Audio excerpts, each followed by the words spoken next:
बालूशाही तो आप लोग ने कई बार बनाए होंगे, लेकिन क्या कभी बालूशाही को आप लोग ने माइक्रोवेव में बनाया है? यदि कभी आप लोग ने इसे माइक्रोवेव में ट्राई नहीं किया है तो आज का वीडियो देखकर आप इस रेसिपी को ज़रूर एक बार माइक्रोवेव में ट्राई करिएगा। और आज के जो बालूशाही है वो एकदम मैं नए तरीके से बनाने वाली हूँ, जिससे जो आपके बालूशाही बनेंगे ना, एकदम उसकी जो लेयर होती है वो निकल के आएगी और साथ में जो शीरा होगा वो अंदर तक जाएगा। क्योंकि बहुत सारे लोगों के ये कमेंट होते हैं कि जो बालूशाही बनते हैं उनकी लेयर्स नहीं बनते, वो गुलाब जामुन जैसे लगते हैं, साथ में जो सीरा होता है वो भी अंदर नहीं पहुंचता है। लेकिन आज की वीडियो के देखने के बाद आपके जो बालूशाही है ना, एकदम बढ़िया वाले बनने वाले हैं। तो चलिए बिल्कुल देर नहीं करते हैं और रेसिपी को भी स्टार्ट करते हैं।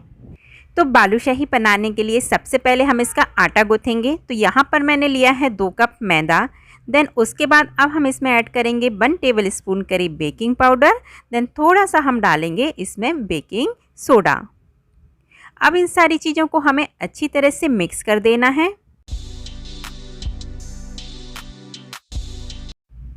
देन उसके बाद अब इसमें हम डालेंगे 2 से 3 चम्मच घी। घी हमको थोड़ा थोड़ा करके डालना है और मैदे में इसे अच्छी तरह से मिक्स कर देना है।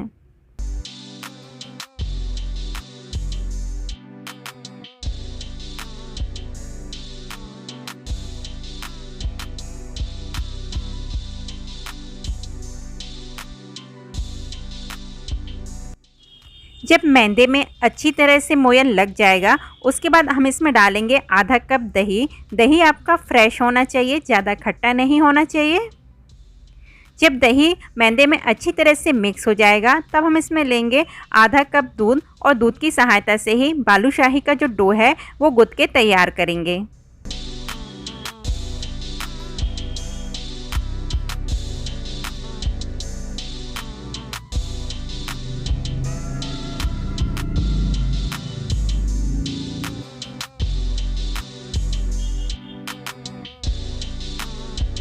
देखिए डो हमारा रेडी हो चुका है। अब इस डो को हमें 10 से 15 मिनट के लिए ढक के इसी तरह से छोड़ देना है, जिससे जो बेकिंग पाउडर और बेकिंग सोडा है अच्छी तरह से एक्टिव हो जाएगा।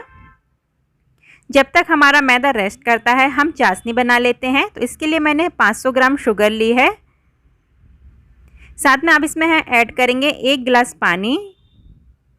और अब हम इसे तेज़ आंच में इसी तरह से चलाते जाएंगे और इसे बॉईल करेंगे जब तक कि एक गाढ़ी चाशनी तैयार ना हो जाए।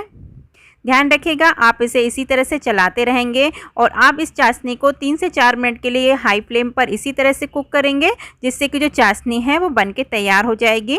तेज़ आंच में 3 से 4 मिनट में जो अच्छी सी एक जो गाढ़ी चाशनी होती है वो बनके तैयार हो जाती है। आप इसे फिंगर से चेक कर सकते हैं। जब फिंगर में चाशनी होती है वो थोड़ा सा अच्छे से चिपकने लगे ना, तो उतना उसका मतलब आप समझ लीजिएगा जो आपकी चाशनी है वो बनके तैयार हो गई है। और ये देखिए जो हमारा डो हमने रेस्ट करने के लिए छोड़ा था वो भी अच्छी तरह से फूल चुका है।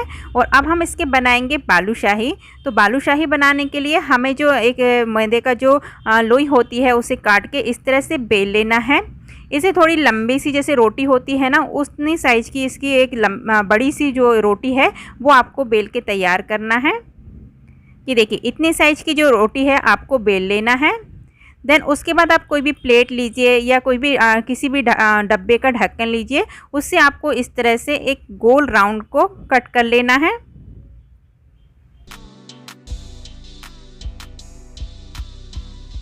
जब इस तरह से आप इसे मैदे को कट कर लेंगे, तब उसके बाद इसमें हम कट के इस तरह से निशान लगाएंगे। तो पहले आपको इसे 4 भाग में इस तरह से कट के नाइफ से निशान लगाना है। देन उसके बाद 4 भाग में और फिर से इस तरह से आपको कट के निशान लगाने हैं। देखिए इस तरह से, ठीक है। और अब हम इसमें थोड़ा थोड़ा सा जो मैदा है वो स्प्रिंकल करेंगे और इनको जो हमने जो पीस से जो कट किए थे ना, उनके एक एक पीस उठा के इस तरह से एक के ऊपर एक रखते जाएंगे। ध्यान रखिएगा हर लेयर में मैदे जरूर जो मैदा होता है वो छिड़का हुआ होना चाहिए। यदि मैदा आपका हट जाए तो थोड़ा सा मैदा आप ऊपर से इस तरह से लगा सकते हैं। सारे जो कट्स हमने लगाए थे उनको निकाल इस तरह से उठा उठा के आपको इस तरह से एक के ऊपर एक रख देना है। अब हमें इसे इस तरह से घुमाना है। आप देख लीजिए कि मैं कैसे घुमा रही हूँ। इस तरह से आपको आराम से घुमाना है। ये देखिए, और सबसे जो ऊपर वाला पार्ट है उसको इस तरह से मोड़ते हुए आपको इस तरह से करना है। ये देखिए, ठीक है।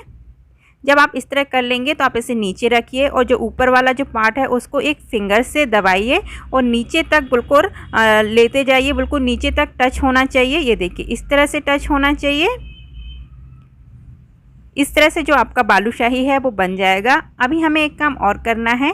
आप मैदे में थोड़ा सा सूखा मैदा लीजिए और उसमें थोड़ा सा पानी मिलाइए और उसका एक पेस्ट बनाइए और उस पेस्ट को हमें इसे पीछे की तरफ लगाना है। मैं भी बताती हूँ आपको कहाँ लगाना है। देखिए यहाँ पे पीछे की तरफ आपको मैदे का जो घोल होता है वो लगाना है। इससे जो बालूशाही है वो चिपकी रहेगी। नहीं तो अगर हम इसे जब बेक करेंगे तो ये इसके जो लेयर्स है वो सारे खुल के अलग अलग हो जाएंगे। इसलिए पीछे की तरफ आपको मैदे का जो घोल है वो बना के रखना है और लगा देना है। ठीक है, ये देखिए इस तरह से जो आपकी बालूशाही है बन जाएंगे और इसी तरह से हमें सारे बालूशाही बना के तैयार कर लेना है। तो इसी तरह से सारे बालूशाही हम बना के तैयार करेंगे और तैयार करने के बाद बालूशाहियों को रख देंगे इस तरह से एक बेकिंग ट्रे में। देन उसके बाद हम चलते हैं माइक्रोवेव की तरफ। तो यहाँ पर हमें सबसे पहले माइक्रोवेव में रखना है हाई रैक रखने के बाद माइक्रोवेव का जो मोड है वो सेट करेंगे। माइक्रोवेव का यहाँ पर हम सेट करेंगे कन्वेक्शन मोड। और देन उसके बाद हम इसकी 200 डिग्री है वो सेट करेंगे और इसे लगा देंगे हम प्रीहीट के लिए 5 से 6 मिनट के लिए। जब हमारा माइक्रोवेव प्रीहीट हो जाएगा देन उसके बाद हम इसमें रख देंगे बालूशाही को। देन उसके बाद हम टाइम लगाएंगे। तो यहाँ पर जो टाइम लगाने वाले हैं हम वो 25 मिनट्स का लगाएंगे। 25 मिनट्स में जो बालूशाही हैं वो बहुत अच्छी तरह से बेक हो जाते हैं। बालूशाही थोड़े साइज़ में बड़े होते हैं इसलिए इन्हें थोड़ा सा टाइम ज़्यादा लगता है, लेकिन 25 मिनट्स में ये अंदर और बाहर दोनों अच्छी तरह से कुक हो जाते हैं। तो ये देखिए 25 मिनट्स हो चुके थे और अब मैं निकाल लेती हूँ बालूशाही को। ये देखिए वाओ कितने बढ़िया बालूशाही बने हैं, एकदम फूल के डबल साइज़ में हो गए हैं। तो चलिए मैं दिखाती हूँ। ये देखिए कितने अच्छे बालूशाही हमारे बन के तैयार हो चुके हैं। अब इन बालूशाही को हमने जो सीरा बना के रखा है उसमें डाल देना है और इन बालूशाही को कम से कम 3 से 4 घंटे आप इसी तरह से सीरे में डले रहने दीजिएगा, तभी जो सीरा होगा वो अंदर तक पहुंचेगा। 3 से 4 घंटे के बाद आप इसे एंजॉय कर सकते हैं। आई होप आप सब लोगों को ये रेसिपी अच्छी लगी हो। यदि आप लोगों को ये रेसिपी अच्छी लगी हो तो प्लीज़ वीडियो को लाइक करिएगा। चैनल पर न्यू हो तो जल्दी से चैनल को सब्सक्राइब भी कर दीजिएगा। मिलती हूँ आप सब लोगों से नेक्स्ट वीडियो पर। जब तक अपना ख्याल रखिएगा। Thank you so much watching my video. Bye bye.